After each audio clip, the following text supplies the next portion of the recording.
Our next inductee was the first woman to win the National Association of Broadcasters Marconi Award, which is a wonderful award. A New York Times best-selling author. She's a black belt. She's a doctor. She's better than all of us. She does everything.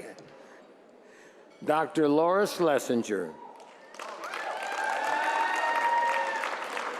And to induct her tonight, a man who is basically a doctor for radio stars and radio stations, Greg Mosheri. Come on up, Greg.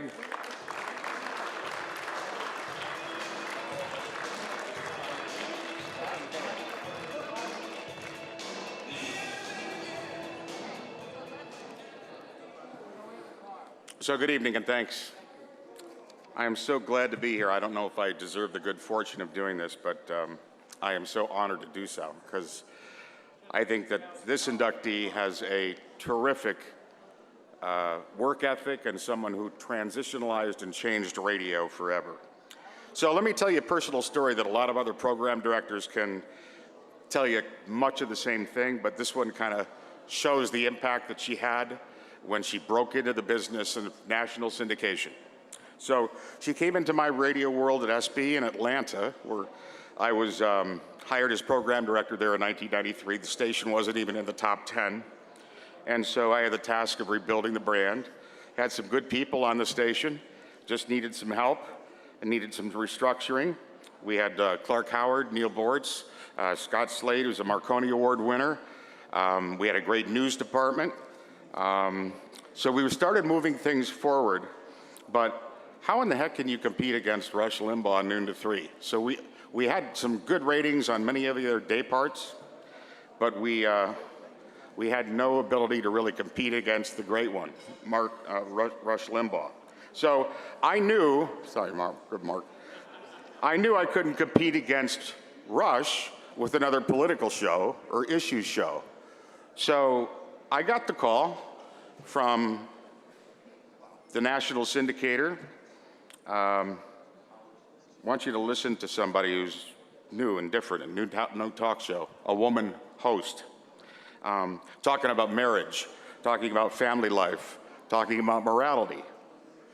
And I listened to some of her first programs, and I was so taken aback by her clarity, amazed how she could talk with her audience to callers with such conviction, certitude, and do it in a way that fit right into that tight radio clock and made it all work and made it all make sense.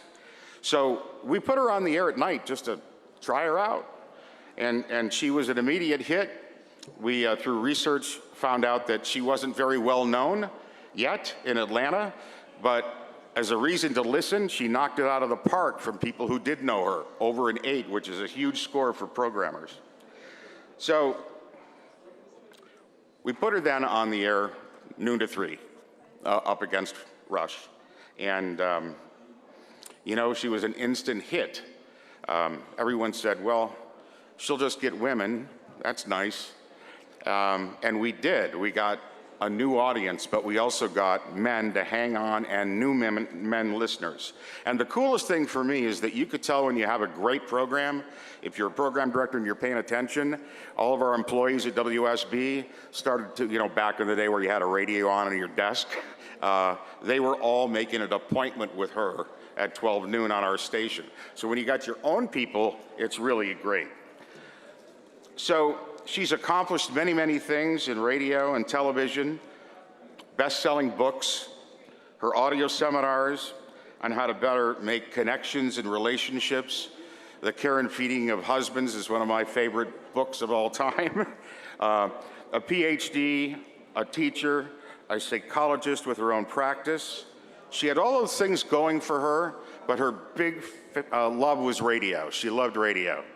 And she went on to the School of Hard Knocks by working at small radio stations, leaving each one to a larger market, and growing her brand where she landed at KFI in Los Angeles. When she launched her national show, she was, after a few years, the second highest rated talk personality in the country, in America, in a few short years.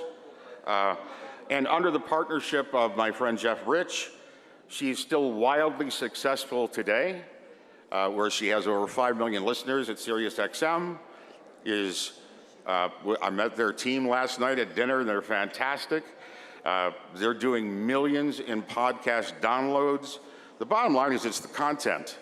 And Dr. Laura, to me, was the first person in radio who really made others accountable for their actions, and then go do the right thing, right? Go take on the day.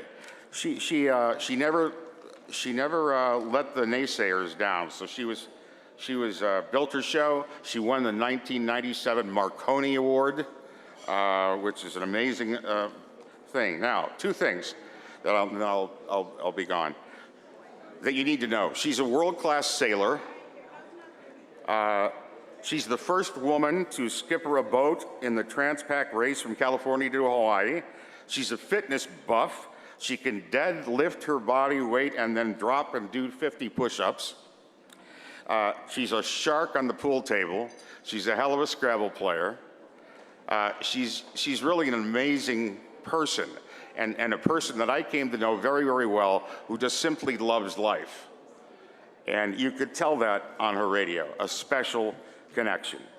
Final thing about, I think, a Hall of Famer in our business, and most of all of the previous inductees are an example of this, but that is giving back.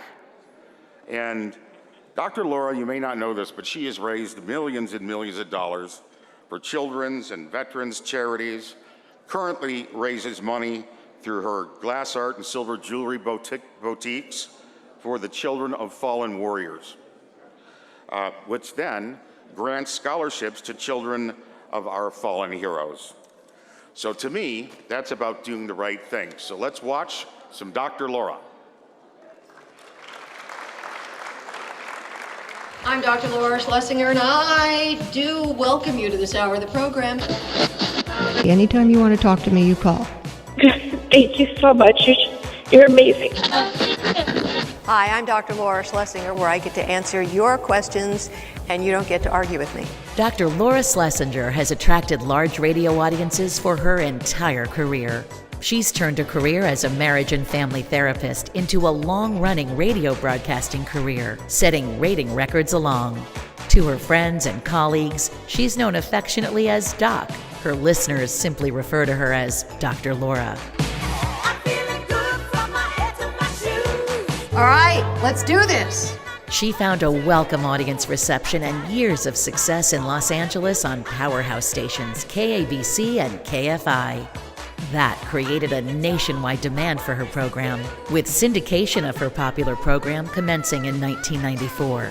The Dr. Laura program grew to become the second most listened to radio program in America by the late 1990s on some 450 radio stations, with success for years to come.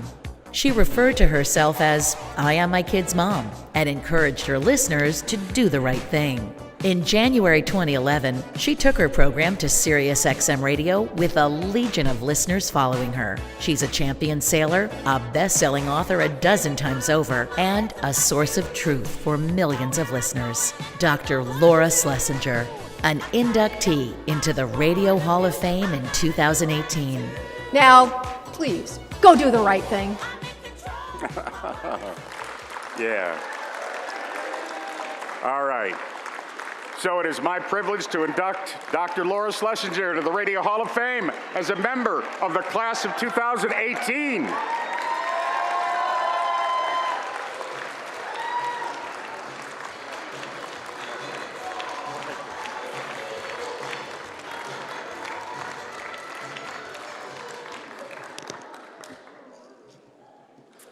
I sure as hell hope this mascara is waterproof. I'm going to take Mr. Kerr up on his offer. I had a whole other point of view on what I was going to say, and I thought it might be fun to follow in your footsteps, sir, and say how I got started. I only listened to radio to find out if it was going to rain. When I was growing up, I had no interest, no desire, although I knew about Cousin Brucey. I used to listen to that, but, you know, to be on radio, I was an academician. I wanted to cure diabetes. I was at the Medical School of Columbia University working on my PhD. There you go. I come out and visit in California, and I hear a talk show. Well, yeah, I don't remember any of those in those days in New York. I'm a New Yorker. I was born in Brooklyn.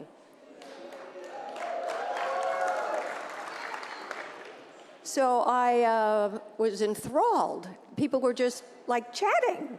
So I called in because there was a topic of the day, and the topic was, would you rather be divorced or widowed? I called in and I said, I made up a name, Kathy, which is the name I always wished I had. And I said I'd rather be widowed. And the host said, why? And I said, because then people bring food. And for some reason, for 20 minutes, the banter was going back and forth, and then the producer, they put me on hold, and the producer says, the host would like to talk to you. We'd like to send you a photograph, signed. Who the hell wants a signed photograph? I said, oh, that's okay, thank you very much, I had fun. No, don't hang up. And so before I knew it, once a week I was a co-host talking about sex. This woman called in and said, how old are you? 28. What do you think? You know anything? You shouldn't really be on the radio. Nobody should be asking you an opinion. Everybody's older than you. You don't know anything. Go away. So I did what I just did, and I cried. And 9 months later, the same woman called back and apologized. And I thought that was pretty cool. And, you know, I then went and was interviewed on a station in Orange County, California, and the guy was very mean to me, so during the commercial, I went into the lobby and I cried. And the general manager had heard that, fired him, and next Sunday I had his job 9 to midnight. So that was how my 9 minutes started. Now, at some point I'd thought, when it grew, I would like to try to be syndicated, and but nobody was interested. Female, talking psychological stuff, whatever, nobody was interested. Anyway, there were these two ad dudes who kept tape recording my show and sending it to this guy in New York who syndicated music, but said, you know, you gotta listen to her. So for like 9 months, that's how long it took to give birth to this. For 9 months, they sent Jeff Rich tapes. And he never listened to one of them. And they would call him and say, did you listen? And he went, oh, yeah, I'm just thinking about it. So being a very nice man, and I don't understand this because this was the turning point of my life. As Mr. Kerr said, there's one moment, there's one thing that happens, and it completely changes your life. And Jeff Rich was the one thing, but let me tell you how he did this. He didn't want to do it. He could just have emailed, written a letter. I don't think there was texting at that time, and just said, thank you very much, no, like everybody else was saying to me. But he decided to get on an aeroplane, came all the way out to California to tell me no to my face because he's a gentleman. But I didn't know he was coming out to tell me no. I thought he was coming out to start my syndication. And we had 2 stations, one in Idaho and one in Upper California, who'd already sent little notes. And somebody gave him those 2 little notes before he saw me, and we're at KFI, and he's all the way down the hall, and I'm all the way down the hall, and I'm walking toward him, and somebody said, that's Jeff Rich, and I went, great, how many stations do you have for me? And he was there to tell me, no. And he goes, 2. And that changed my life. And I'm very grateful because for me, this is not a job, just like everybody else who has ever been on radio. I know we all feel the same way. It's a mission. It's not a job. If it's a job, you retire. If it's a mission, you stay there. And because it means that you have purpose in your life and you're doing something that's of value to other people. And I am immensely grateful to my team, my peeps, as we call my 2 best friends who came, and all of you who voted for me, and I even want to hug the ones who didn't. It's okay, I'm happy. But thank you very much. This is very, very unbelievably meaningful to me. Thank you, good night.